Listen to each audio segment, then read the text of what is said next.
Hi everybody, it's Carlin from the Real Outdoor Experience. Today we're at Bullseye London. You know, we always talk about ethics in hunting and we want to make sure that our guns are absolutely spot on every time. So Ken's going to help us run through putting a scope on a gun. Doesn't matter what caliber it is or what species you're hunting. Ethics is a big deal, so make sure your guns are sighted in properly every time. So Ken, we've bought a new scope for our gun and we're going to put it on. This one happens to be a 300 Win Mag. So where do we begin with this?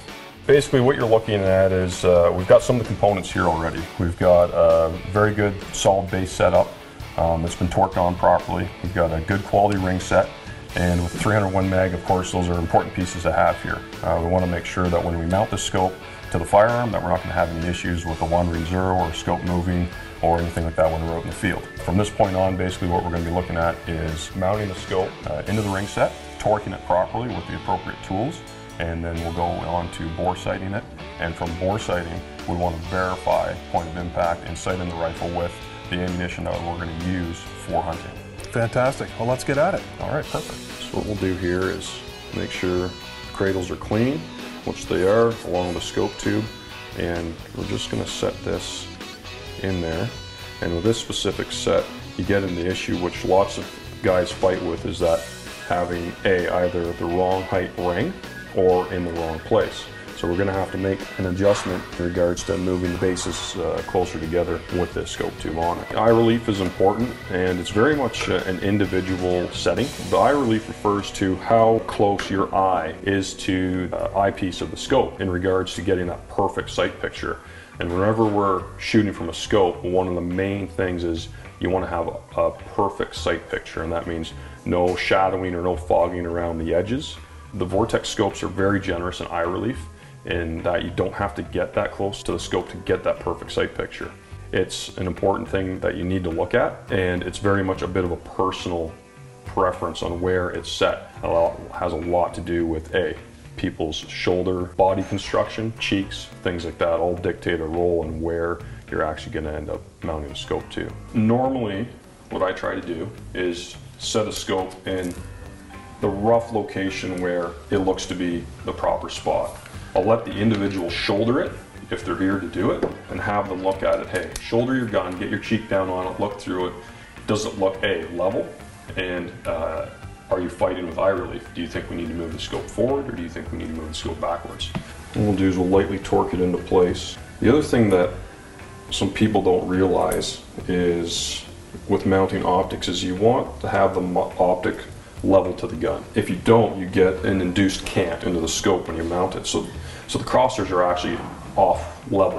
On long range shots, that actually will inflict into a windage or elevation error depending on how bad it is.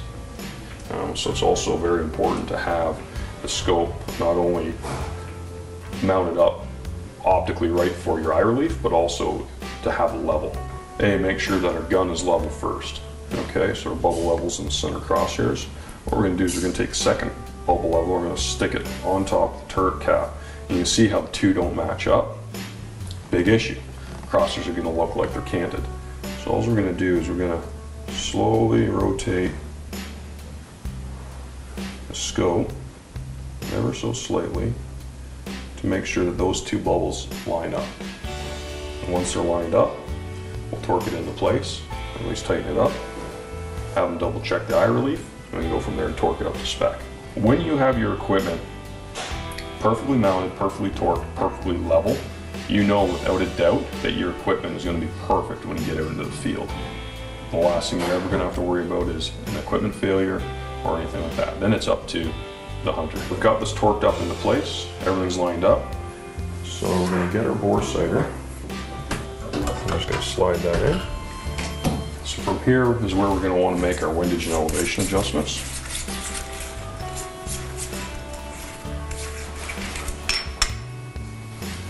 What we're going to do is we're just going to look in from this side of the scope, and I can physically watch the crosshair move as I'm adjusting the dials.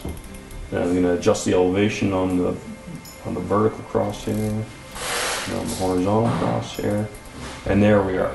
Without a doubt, it will get you on paper at 50 yards. From there, you can zero center up and then move out to your zeroing distance, whether it be 100, 200, 300 yards, whatever you're going to happen to use. So you can't guarantee with the bore sighter that it's going to be spot on. So it's your job as a hunter to go out to the range with your hunting ammo and verify that your rifle's sighted in where it's going to hit. Thanks, Ken, for a very informative session on how to properly mount optics. You know, folks, if you're not sure how to mount optics yourself and you don't have all the tools, get into Bullseye London. They will help you out for sure. They have everything in store, everything that they need to mount your optic properly on your firearm. Check them out, bullseyelondon.com. Thank you so much for staying tuned. As always, get your kids outside. There's no telling what kind of adventures you're going to get into, and they are going to remember that stuff forever. And if you have a friend or somebody that you know that hasn't had the opportunity to get outside, take them with you as well. It's so important to share the outdoors with everyone. As always, I'm your host of The Real Outdoor Experience, and I'm keeping it real. Thanks and take care for now, folks.